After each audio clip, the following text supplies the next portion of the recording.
We are witnessing one of the largest changes around our financial system that we have ever seen in history. And a lot of people right now are asleep while it is happening. Welcome to the channel, everyone. My name is Nick. For those that are new to the channel, hopefully by the end of this video, you do become a subscriber. Let's take a quick look at this. So the other day I put out a post on X and I said that the entire financial system as we know it is undergoing one of the most profound changes in the history of its lifespan.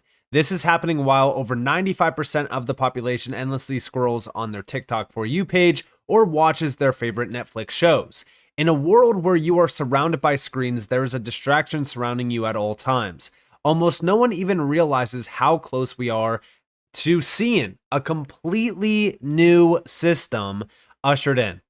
Now, don't just take my word for it. We are going to be going over a lot of information in this video outlining how this is happening, the players behind it, and yes, Ripple is one of them, and yes, XRP is one of the digital assets and distributed ledger technologies that is being utilized. And by the end of this video, I'm going to prove it to you. But let's start off with this over here. So this is a post by XRP Drops, and this is outlining those discussions that Ripple was having with prominent leaders from like the IMF, for an example, which is one of the organizations that has a massive hand to play in our global monetary system. Now, this goes all the way back to 2018, and of course, you guys are probably already aware of this because I did outline clips on the channel regarding this meeting that Brad Garlinghouse did have at a festival back in 2018 with Ross Lecco of the IMF.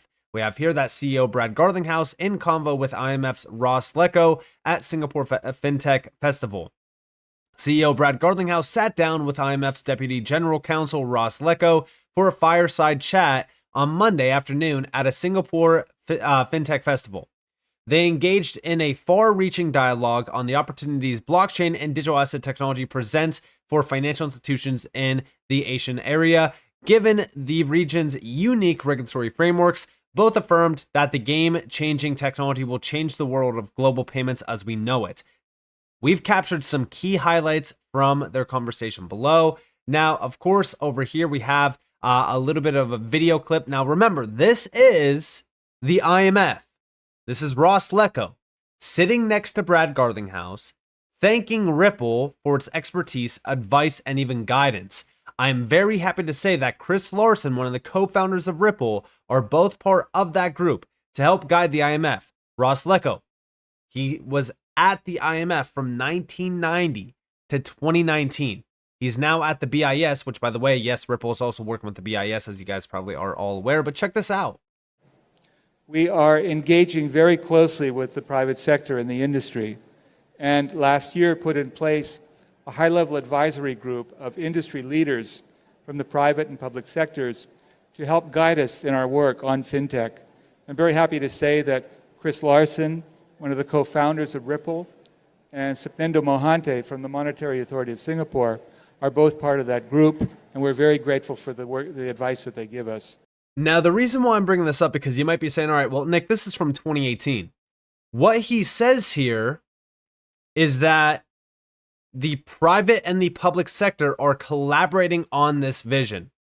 Ripple is one of those players that are tapped in on this, okay? And even here, this is regarding tokenization. Why do we care about tokenization?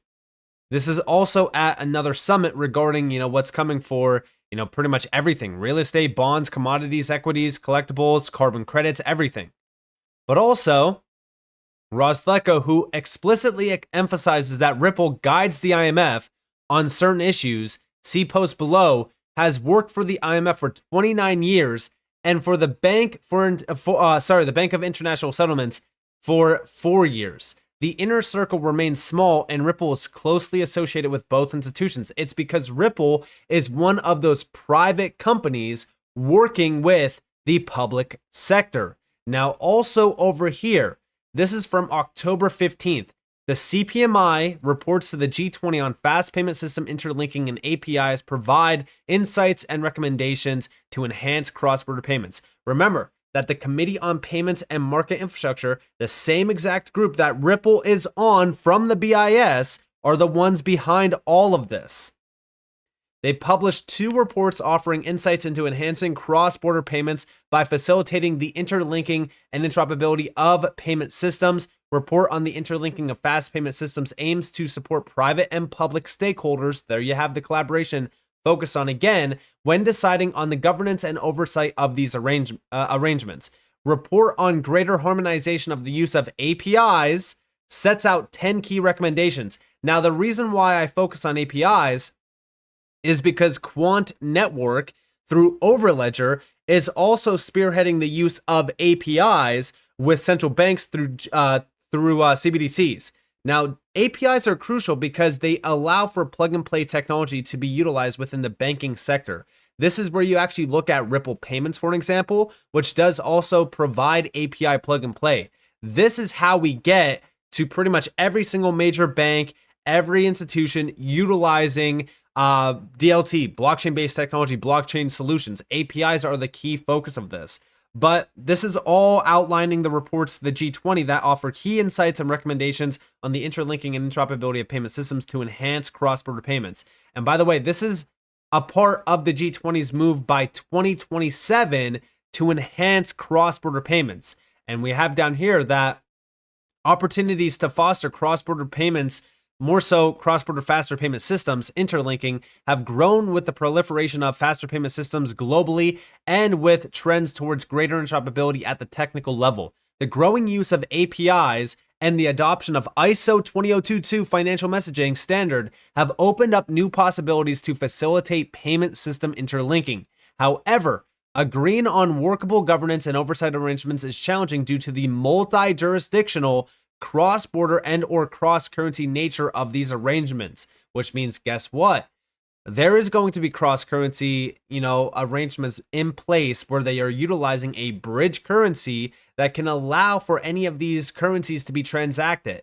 It doesn't matter what we are seeing today around our current financial system because every single major nation will have their own CBDC, which is going to be their own reserve currency. There's not going to be a reserve currency. There's going to be a currency for every nation, and it's all going to be interlinked. I've talked about this heavily when we're talking about the Bretton Woods 3.0 movement, for an example. This is all on how we get there. Like, all of these crucial pieces are needed in order to get there. Now, also, again, like I said, the CPMI group is the one behind delivering on those key objectives by the G20, all around cross-border payments. This is all a part of that roadmap for enhancing cross-border payments in 2020, which will be delivered by 2027. And also, this is with the FSB, the Financial Stability Board, which is also bringing about global harmonized regulatory frameworks for crypto by the end of 2025. So if we think about this, they are all connected, and guess who is a part of the CPMI? Ripple. Guess who was able to comment on the global regulatory framework while in the middle of a lawsuit with the SEC? Ripple. You can't make this up. Now, also over here, we have the BIS General Manager Augustin Carstens explains a tokenized future for money within a 2-tier framework. This is from Black Swan Capitalist. XRP as central bank money, optimized for global transfers, liquidity, and settlements. XLM as retail money designed for everyday transactions and peer-to-peer payments. I've always outlined how XRP is more geared towards B2B payments. XLM is more geared to, P2P payments. This is exactly how we could see a 2-tiered framework really kind of create it. And also remember that all of the documents that we have seen from the BIS, from the IMF, from the World Bank, you name it, have outlined XRP and XLM in this way. In fact, there's one great one by the BIS that outlines the XRP ledger and XRP as a private marketplace and private currency for that marketplace, and XLM more so for, an open based system, aka P2P. But check this out. Tokenization would open up the scope for huge amounts of innovation, because in the tokens you can put how can they be used, how can they be traded. You can build into there the regulation. So a lot of the burdens you have today in handling regulation could be simplified dramatically. Mm-hmm.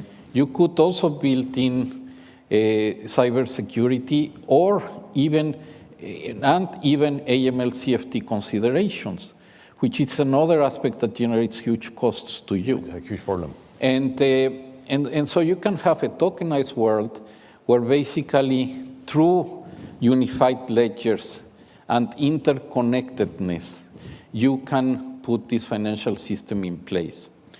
The other advantage of having a tokenized-based world is that you can have atomic settlement, which means that you can do the settlement immediately, and therefore you could also save huge amounts in the management of collateral. We have already started a few projects in this direction. I think what we need to start with is to have a solid platform. What is a solid platform for a financial system? Is to have what we call a two-tier banking system. I mean, in every financial transactions, you always have a payment side. Mm-hmm. So you have to make sure that that payment side is in place. What are the keys for the payment side in every financial transaction? It's basically commercial bank money, and at the end of the day, central bank money, because any commercial bank money transaction settles in the central bank. So to do this, you need tokenized commercial bank money and tokenized central bank money, not necessarily at the retail level, but at the wholesale level. With that, you can assure that you will have what is called the singleness of money, which means that when you have commercial bank money, a payment originated in Santander will trade exactly one-to-one for a payment originated by BBI. A dollar in BBI or a euro in BBI is exactly the same as a dollar in Santander. That is a singularity of money, and we need to preserve that. So for that, we need to build a very solid pillar, digitalized pillar, focused on tokenized central bank money and tokenized commercial bank money. And this is exactly what I have been outlining on the channel for a little bit of time, because, you know, this is already in progress. Like, a lot of people are sitting here saying, all right, yeah, like price action this, price action that, but they're not looking beyond just the price action. I always say, you know, if you look at the price charts, if you look at the price of these altcoins, you're just going to be distracted by that. Don't get distracted away from the biggest change in history happening before your eyes. Listen, if you're getting shaken out about the price action, go buy your favorite meme coin. Go buy whatever you want in this space. Nobody's forcing you to, you know, watch these videos. Nobody's forcing you to hold XRP or XLM. I don't care. What is actually happening here, though, is we are witnessing the evolution of central bank money, fiat currency, payments, transactions, how settlements are made. This is a change of the global monetary system at scale. Now, also, what's crazier about all of this is on October 28th, we got this project Mandala from the BIS, Shaping the Future of Cross-Border Payments Compliance, where it's all of these major banks, which, by the way, a lot of these major banks have connections back to Ripple, back to Hedera, back to Stellar. I can mention a lot of them. There's some very large players here. But this is also all a part of the Cross-Border Payment Initiative, and it's also aligned with the FSB's 2023 priority actions for achieving the G20 targets for enhancing cross-border payments in the area of promoting an efficient legal, regulatory, and supervisory environment for cross-border payments while maintaining their safety, security, and integrity. So this is also a part of the same exact goals of the CPMI group that Ripple is a part of. Ripple is the only major player a part of this, by the way, from the crypto space. And if you actually look at this 2023 progress report, okay, this is aligned with all other standard setting bodies around the world as well. But if we scroll down just to the initial comments here, for the first time, we now have the data to measure how far we need to go to achieve the 2027 targets that the G20 leaders have endorsed for material improvements in the speed, cost, and accessibility and transparency of payments across borders. This is all still focused on cross-border payments. A lot of people have completely forgotten about the cross-border payment space because they've been focused on, you know, DeFi, on tokenization, things like that. This is all a part of the same exact agenda. And also, if we look into this, right, they do mention the CPMI group specifically, But also, they do mention the FX market, which Ripple does have 90% already tapped in around the FX market. But here we have more than 100 jurisdictions are already actively using the ISO 20022 payments messaging standard, and the ISO 20022 payment messages are being received by institutions from over 200 countries and territories worldwide. Action by the Bank for International Settlements Committee on Payments and Market Infrastructure, CPMI, in partnership with the private sector, has headed off the risk of inconsistent implementation of the key ISO standard for different payment uses by setting out specific harmonized data requirements for payments messages.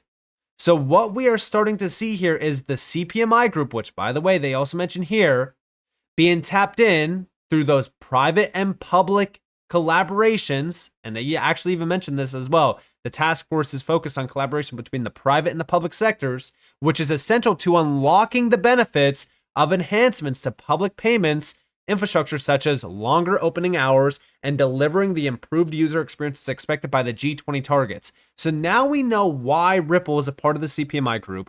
We also know that Ripple is working with the BIS, and we also know that Ripple is guiding the IMF, which is also another regulatory body that the FSB is working with as well. Bringing the public and private sectors together is necessary, given both manage and operate some of the biggest payment and settlement infrastructures. An individual cross-border payment will often involve systems operated by both public and private sector institutions. As such, the group aims to coordinate plans for the necessary improvements to ensure, the best practices. So as we really look at what is going on here, all of the big players, which we've talked about with the connections back to Ripple and a few other players in this space, like the IMF, the World Bank, have also they're also tapped in heavily when it comes to this. And it's all to deliver on what the G20 is looking at with cross-border payments. And they also even mention here the high-level overview of the G20 targets. And here we have, by the end of 2027, 75% within 1 hour, rest within 1 business days in terms of all cross-border payments. And they also have the access, the transparency, and then we have by 2030, the cost, global average 1%, global average 3% as well in terms of just P2P. This is basically B2B as well. You could see this. Now, what's crazy about this is they are utilizing those public-private sector initiatives and collaborations to deliver on all of this.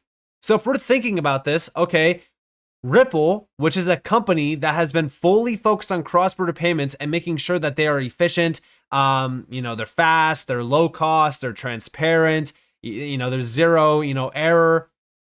They are now tapped in with the CPMI group, which is focused on delivering all of this at the same exact time that, Ripple is using the XRP ledger and XRP for cross-border payments. They've always been focused on that. And then they also introduce a stablecoin that is also focused on this, utilizing the XRP ledger. So as we think about what's happening here, not only is Ripple heavily tapped in with these major organizations, but we are witnessing one of the largest changes ever that is utilizing tokenization, digital assets, all through DLT.